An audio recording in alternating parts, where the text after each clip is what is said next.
বিশ্বাস। আমি আজ আসছি বাসতলা মহাশ্মশান মন্দিরে উপলক্ষ তাদেরকে ঘুরে দেখাবো। সাথে আমাদের এখানে আজ বড় ঠাকুরের শনিদেবের পূজা আছে। আপনারা আমার সাথে থাকবেন, চলেন এটা ঘুরে দেখি। সবাইকে নমস্কার। আপনারা দেখতে পাচ্ছেন সামনে বাসতলা মহাশ্মশান মন্দিরের প্রধান ফটক বা বলতে পারেন প্রধান প্রবেশদ্বার। এবং আমরা প্রথমেই প্রবেশ করেই দেখতে পেলাম যে আমাদের বাঁ হাতে কাকু বাচ্চাদের খেলনার জিনিস নিয়ে বসছেন। এবং সত্যি কথা বলতে মেলা তো বাচ্চাদের জন্যই। মেলা হবে, বাচ্চাদের খেলনা জিনিস থাকবে না এটা কল্পনাই করা যায় না। তারপরে কিছু সাইকেল বা মোটরসাইকেল, ভ্যান, ইঞ্জিন ভ্যান, যেখানে বিভিন্ন এলাকা থেকে যারা পূজার জন্য আসছেন তাদেরকে বহন করে নিয়ে আসছে এবং এগুলো ভিতরেই পার্কিং করা হয়েছে। এরপরে আমরা আসলাম একটা মিষ্টির দোকানের সামনে। আমার খুবই পরিচিত আমার বন্ধুর বাবা এবং ভাই দুজন বিক্রি করছেন। এবং আমি আমার কাকারে বলতেছিলাম যে ওনার বড় ছেলে আমার সাথে পড়ে এবং সে বর্তমানে ইন্ডিয়াতে আছে। সেও খুব সুন্দর চেহারা ছিল, তার প্রশংসা করতেছিলাম। এরপরে আছে বিভিন্ন ভাজার দোকান, মায়েরা বা ছোট ছোট বাচ্চারা সেখানে কেনাকাটা করতেছিল। এরপরেই মন্দিরের আরেকটা প্রবেশদ্বার বলা যায়। এখানটায় গেটের ভিতর দিয়ে ঢুকলাম এবং মনে হলো যে এটাও একটি গেট। এবং পাশেই আমাদের এক দাদু ভাই পূজার প্রসাদ বিক্রি করতেছিলেন। এবং তার আমার ডান হাতেই ছিল স্বামীজির মূর্তি। এবং স্বামীজির মূর্তিটি এমনভাবে তৈরি করা হয়েছিল যে স্বামীজি আমাদের মায়ের মন্দিরের দিকেই যেন তার চোখের ইশারায় ইন্ডিকেট করছে যে মায়ের মন্দির অমুক দিকে। পর এখান থেকে স্বামীজিকে রেখে আমরা একটু সামনের দিকে আগালাম। একটু সামনে আগায়ে আমার বাম হাতে দেখতে পেলাম যে ওখানে কিছু টুল বা ওখানে কি বলে এগুলোকে রিসিটের মতো দিচ্ছে। এবং আমরা কাছে যে জিজ্ঞেস করলাম যে আঙ্কেল রিসিটগুলো কিসের? আঙ্কেল বললো যে রিসিট না ভাই, বাবা এগুলো টোকেন। এগুলো যারা দূর দূরান্ত থেকে যেসব মায়েরা বাবারা পূজার জন্য আসছেন তাদের বক্সগুলো যাতে তাদের হাতে পৌঁছে দেওয়া যায় এজন্য একটা টোকেনের ব্যবস্থা করা হয়েছে।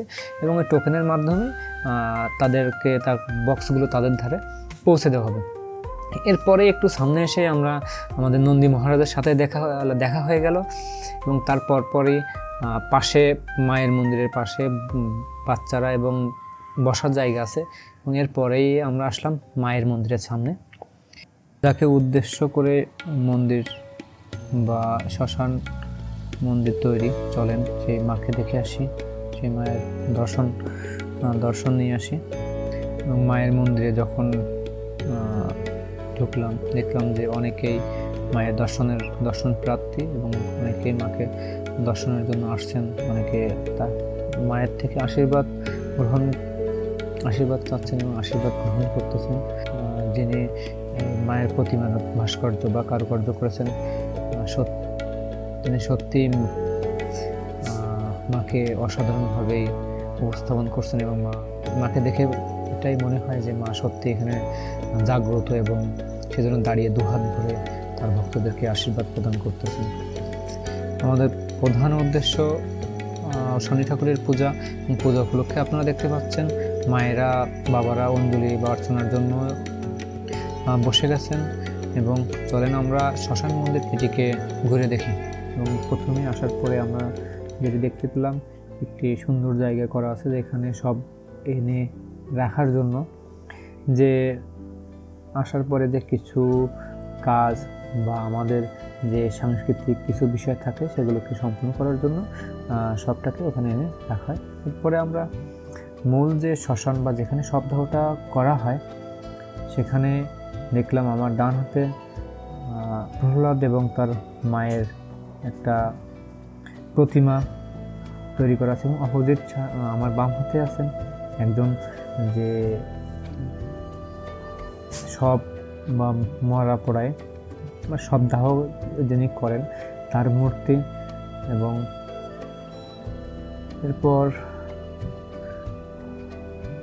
এরপর পরে আমরা আসলাম তার একটা সাইডে, যেখান থেকে মানুষ আগুন দিয়ে থাকেন, এবং জায়গাটা বা যেখানে মূলত মানুষকে শবকে দাহ করা হয় তার উপরের ছাউনিটা আপনি দেখলেই বুঝতে পারবেন যে এখানে যে শব দাহ করা হয় তার যে ধোঁয়া কীভাবে পাস করে উপরের দিকে উঠে যাবে, তার জন্য স্তর বিশিষ্ট টিনের যে চালা তৈরি করা, 3টে স্তরে তৈরি করা। এবং এরপরে আমরা ফিরে আসছি আবার আমাদের যেখানে মানুষের শবকে দাহ করা হয়, এবং দাহ শেষে যে কাঠ বা কয়লা থাকে সেটি কোথায় যায়, সেটি একদম সরাসরি দাহর জায়গা থেকে একদম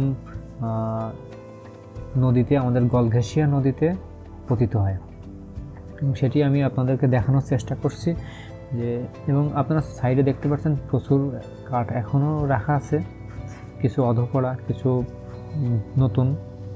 এবং এরপরে আপনারা যে জায়গাটায় দেখতে পাচ্ছেন এখানে যারা বাচ্চা আছেন, সেই বাচ্চাদের যারা সব দাহ করার মতন বয়স তাদের হয় নাই, তাদেরকে সেখানে আমরা বলতে পারি তাদের সমাধি ওখানেই করা হয়। এবং এর পাশাপাশি আরও একটা জায়গা আছে, আরও একটি শ্মশান আছে, সেই শ্মশানটা করার আরেকটা যে যদি কখনো একসাথে 2টা সব আসে, তাহলে একটির জন্য যেন অন্যদেরকে বসে থাকা না লাগে বা অপেক্ষা করা না লাগে, এবং যাতে 2টি একসাথে দাহ করা যায় সে ব্যবস্থাটি করা যায়।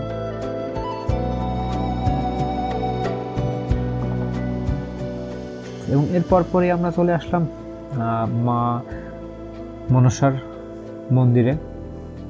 এখানে মা মনসা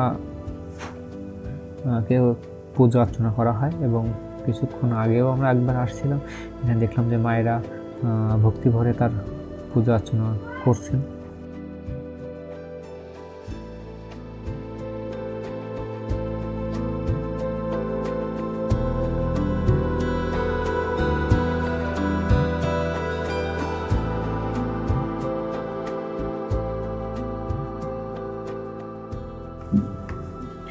এরপর মা মনসার মন্দিরের পাশেই দেখতে পাচ্ছেন আপনারা একটি বটগাছ,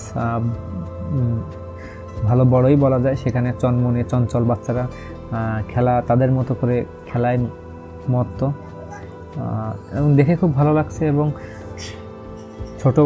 ছোটোবেলার বা যে বাচ্চা বয়সের যে স্মৃতি, সেটি যেন বারবার চোখের সামনে বা নিজের অজান্তেও তাদের ভিতরে নিজেকেই খুঁজে পাচ্ছিলাম। এখান থেকে কিছু পরেই বাচ্চারা, একটা বাচ্চা আবদার করতে লাগলো যে আমাদের ভিডিও করেন, আমাদের ছবি উঠান, এবং আমাদেরকে দেখান যে আমাদের কেমন লাগছে। এবং আমরাও তাদের সাথে কথা বললাম, এবং নিজেরাও ফিল করার চেষ্টা করলাম, নিজের বাচ্চা বয়সকে একটু স্মরণ করার বা ভাববার যে আমরা কেমন ছিলাম, বা তাদের কথা বা তাদের খেলা দেখে নিজের শৈশবে ফিরে যাওয়ার আর খুব ইচ্ছা হচ্ছিল।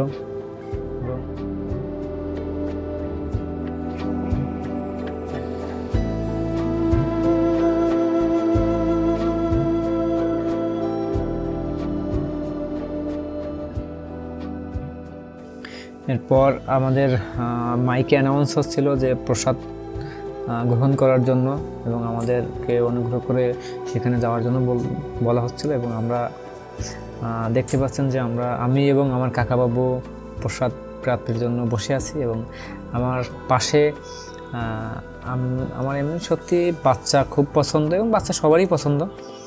এবং আমাদের পাশে চারটা বাচ্চা, 4জন বাচ্চা, 2টা মেয়ে 2টা ছেলে বসছিল, এবং তারা বিষ্ণুপুর বাসতলায় স্থানীয়, এবং তারা পাল বংশের। তাদের সাথে কথা বললাম অনেকক্ষণ, তাদের সাথে আড্ডা দিলাম। প্রসাদ প্রাপ্তি শেষে আমরা মন্দিরে যারা থাকে তাদেরকে আমরা পেয়ে গেলাম আমাদের সামনে, এবং আমরা তাদের থেকে কিছু প্রশ্ন করলাম এবং কিছু জানার চেষ্টা করলাম। চলেন শুনে আসি। এই যে আপনাদের এই যে শ্মশান মন্দির, এই যে প্রতিষ্ঠা করছে কিভাবে বা কোন মাধ্যমে? প্রতিষ্ঠা যিনি প্রতিষ্ঠাতা তিনি বেছে নেই, আমি জানি, আমরা এখানে দেখছি তার উদয় কর্মকার, ওই তার সমাধি। ওনার উদ্যোগে এই প্রতিষ্ঠানটা গড়ে উঠেছে। এটা কারুর ব্যক্তিগত না, এই সরকারি কোনো অনুদান না, ব্যক্তি। নিজস্ব আর এই এলাকার লোকজন হ্যাঁ, এলাকার আশপাশ কিছু ভালো মানুষের সহযোগিতায় এই প্রতিষ্ঠানটা গড়ে প্রতিষ্ঠানটা তৈরি হয়েছে। এবং আমাদের মনে হয় না সাতক্ষীরার এত সুন্দর একটা জায়গা, হ্যাঁ, খুলনা জেলার মধ্যে খুলনা জেলার ভিতরে এত সুন্দর একটা জায়গা নেই। আছে বলে আমার মনে হয় না। হ্যাঁ। আর আসলে সত্যি কথা শ্মশান মন্দির আসলেই মন ভালো হয়ে যায়। সুন্দর একটা জায়গা। আগে আমরা যতটুকু জানতাম যে আমাদের এখানে কারেন্টের মানুষের দাহ করার একটা ব্যবস্থা করছিল। ওটা মন্ত্রণালয় পর্যন্ত গিয়েছিল, হুম। কিন্তু এই জিনিসটা আবেদন করা আছে, কিন্তু ওরা বাস্তবায়ন হয়। বাস্তবায়ন হয়নি। আর আবেদন করা আছে, বাস্তবায়ন হবে বলে হ্যাঁ। বাংলাদেশে তো কোথাও মনে বাংলাদেশে বাস্তবায়ন হবে বলে মনে হয়। মনে হয় না। কারণ এই যে প্ল্যাটফর্মটা মানে এইখানে যে মানুষের দাহ করার যে বিষয়টা ছিল, এইখানেই মেবি কারেন্টের ব্যবস্থা করা ছিল। আর এখন তো ওইখানেও দাহ হয় আর ওখানে দেওয়া হয়। ওইখানেও দাহ, এখন ওই কারেন্টের পরিবর্তে কাঠ দিয়ে দেওয়া হয়। কাঠ দিয়ে দাহ করা হয়। আমরা জানতাম প্রথম দিকে যে আমাদের বাসতলায় হলো কারেন্টে দাহ করা হয়, কিন্তু পরে আমি একবার আসছিলাম এখান থেকে 2.5 বছর আগে। ও আপনার করতে সাথেও গেলে দেখ বাবা, ও করতে গেলে তো ব্যাপক একটা খরচ। হ্যাঁ, খরচ আর পারমিশন লাগবে মেন কথা আগে। সরকারি পারমিশন ছাড়াও হয়। আর সরকার যেহেতু সরকার পারমিশন যদি- দেয়নি, হ্যাঁ, বাংলাদেশে কোথাও নেই, তারপরেও আবেদন করা আছে, যদি যদি হয় কোনো সরকার- সময় হলেও হতে পারে।